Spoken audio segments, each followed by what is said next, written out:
Cerita horor sebenarnya memang simple, nggak perlu ribet-ribet. Taruh karakter dalam ruangan bersama mayat, jadi deh cerita horor. Taruh karakter berdua aja dalam ruangan, jadi juga cerita horor.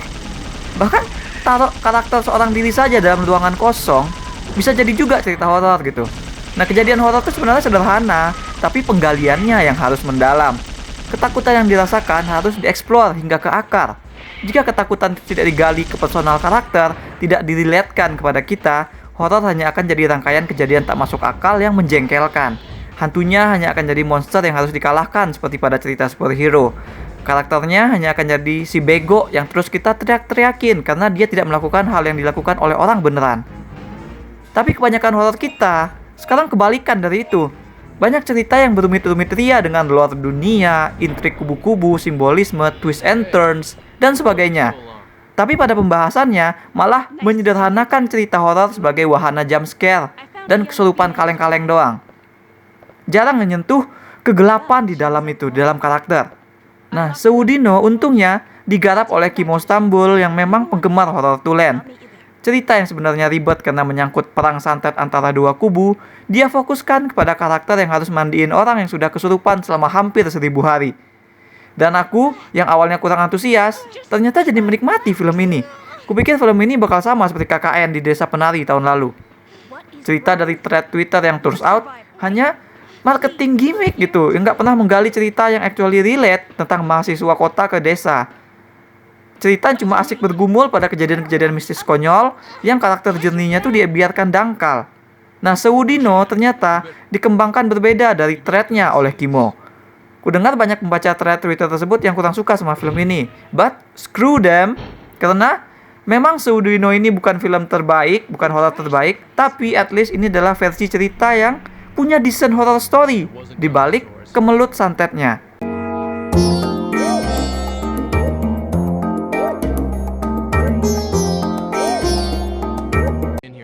Ceritanya tentang Sri, gadis yang mencari nafkah untuk pengobatan ayahnya. Si Sri ini melamar jadi pembantu di tempat Mbah Karso, yang dikenal warga sebagai orang sukses, sehingga punya banyak tempat usaha, jadi dia butuh banyak pembantu gitu. Nah, tapi nyatanya si Mbah Karso ini butuh stok perempuan untuk melaksanakan ritual menyelamatkan cucunya yang kena santet. Si Sri diterima karena gadis itu punya sesuatu yang dia sendiri nggak tahu gunanya apa. Dia itu punya bahwa dia itu lahir Jumat Kliwon. Dan itu ternyata adalah syarat kunci untuk bisa membebaskan cucunya Mbah Karso. Nah, jadi si Sri bersama dua perempuan lain akhirnya ditempatkanlah di pondok tengah hutan. Mereka ini harus mandiin Della, si cucu yang kesurupan setiap senja. Mereka setiap senja harus mandiin si Della yang kesurupan. Nah, pekerjaan itu berbahaya ternyata karena setan yang telah bersemayam dalam tubuh Della selalu berusaha untuk lepas dari ikatannya dan menyerang para pemandinya itu.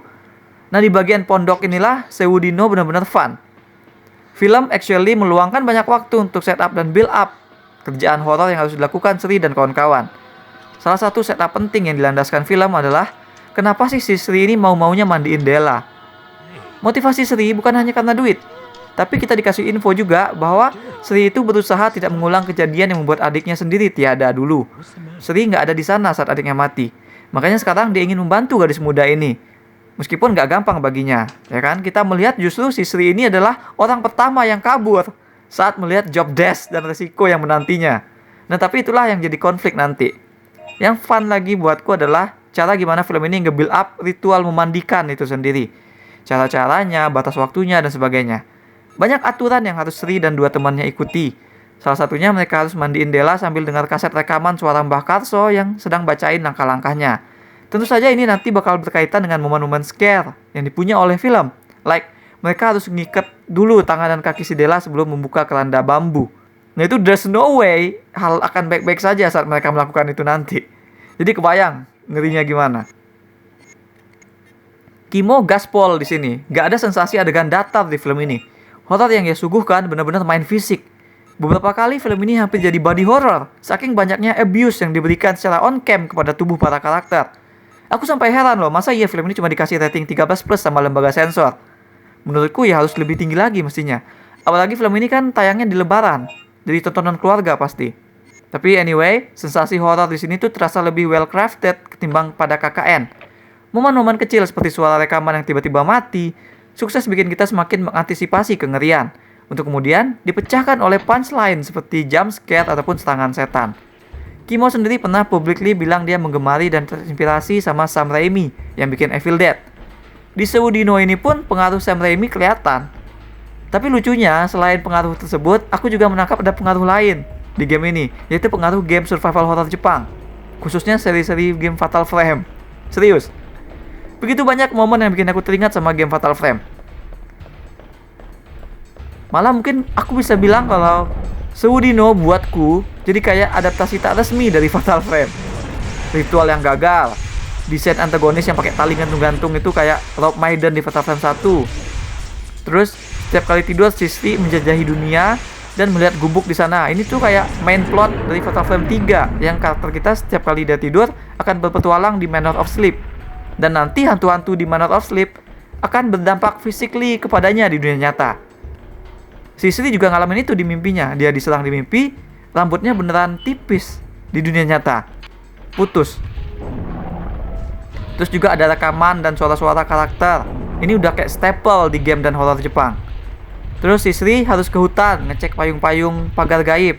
Nah ini udah bener-bener kayak misi pada video game.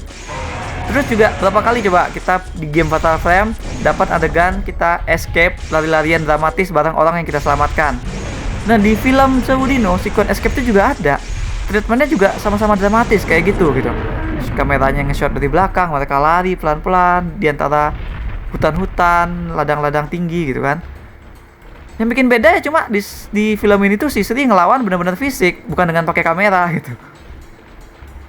Bahkan si Sri pun mirip sama karakter utama game, dalam hal dia nggak banyak bicara, agak kurang aktif sampai ada yang menekan tombolnya. Nah kalau sebenarnya buatku ini agak kekurangan sebenarnya. Namun bukan exactly kekurangan dari karakter ataupun dari Mika Tambayong yang memerankan. Mika melakukan cukup banyak di sini sebagai protagonis horor. Dia didera cukup banyak di babak akhir. Karena sekali lagi Kimo paham harus nge-treat cerita horor itu gimana, protagonisnya harus digimanain gitu.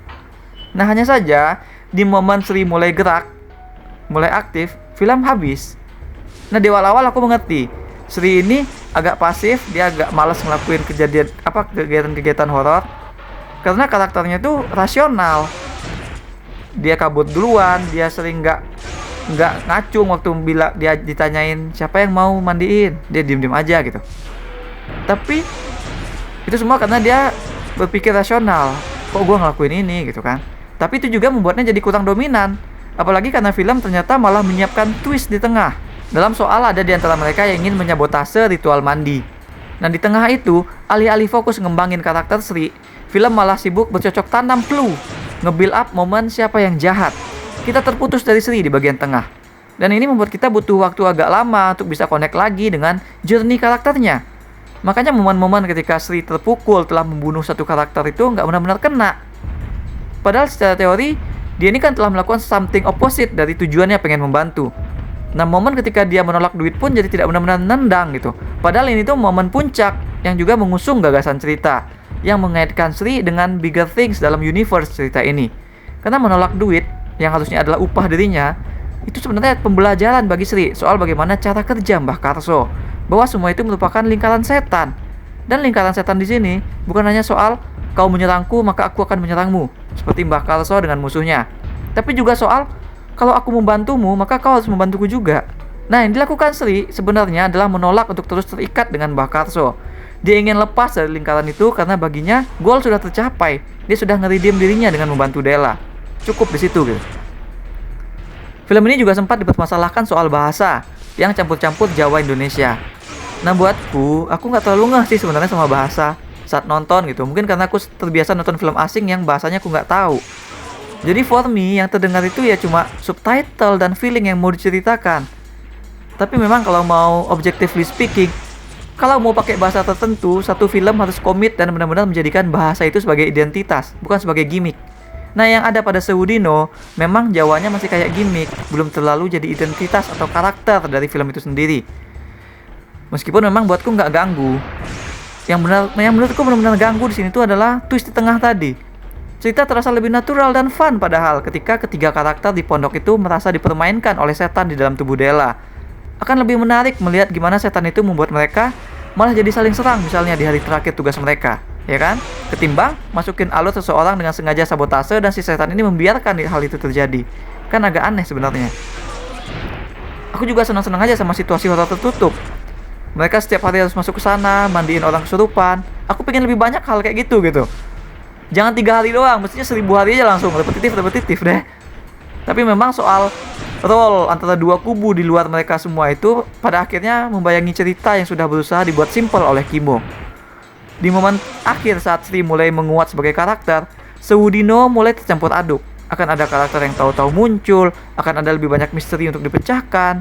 Nah ini membuat film jadi tidak berakhir memuaskan walaupun jernih karakter si Sri selesai dengan gemilang. Sewudino tetap terasa jadi sesuatu yang belum selesai. Tidak cukup bikin penasaran kita, melainkan hanya nggak puas aja gitu. Kita pulang dengan perasaan nggak puas nonton ini. Jernih karakter memang nggak sampai terlalu dalam. Film ini masih sebagian besar berfokus pada kejadian horor yang terjadi alih-alih menelisiknya. Tapi setidaknya film ini menolak jadi terlampau ribet dengan lore dan segala macam perang santet yang membayangi alur karakter utamanya. Melihat dari sisi protagonis, film ini actually adalah cerita horor yang desain dan digarap ke arah yang fun. Ingin mencuatkan pada situasi horor yang ngeri-ngeri sedap untuk ditonton. Nggak jelek, meski juga nggak bagus-bagus amat, karena masih berusaha catering buat jadi wahana bagi penonton. Ada twist yang nggak perlu dijadiin seperti itu misalnya. Yang jelas, secara keseluruhan, film ini lebih baik daripada KKN di Desa Penari. Meskipun itu juga nggak saying much, karena standar KKN itu rendah banget. Nilai plus film kali ini buatku adalah banyak elemen-elemen dari film yang membuatnya jadi kayak something dari universe game Fatal Frame. Game horror favoritku. Maka aku berikan 5,5 dari 10 bintang emas untuk Sewudino. That's all we have for now. Kalau menurut kalian sendiri, apa sih makna dari kenapa si Sri itu nggak mau nerima uang bayarannya? Share pendapat kalian di comments. Jangan lupa hit like dan subscribe supaya ketinggalan review-review dan playthrough lain. Kunjungi mydersit.com untuk review yang lebih detail. Kalian bisa juga kunjungi store mydersit di chiptoloka.com. Ada banyak kaos dan pernak-pernik custom yang unik, mulai dari film, musik, game, hingga wrestling. Thanks for watching. Remember in life, there are winners and there are losers.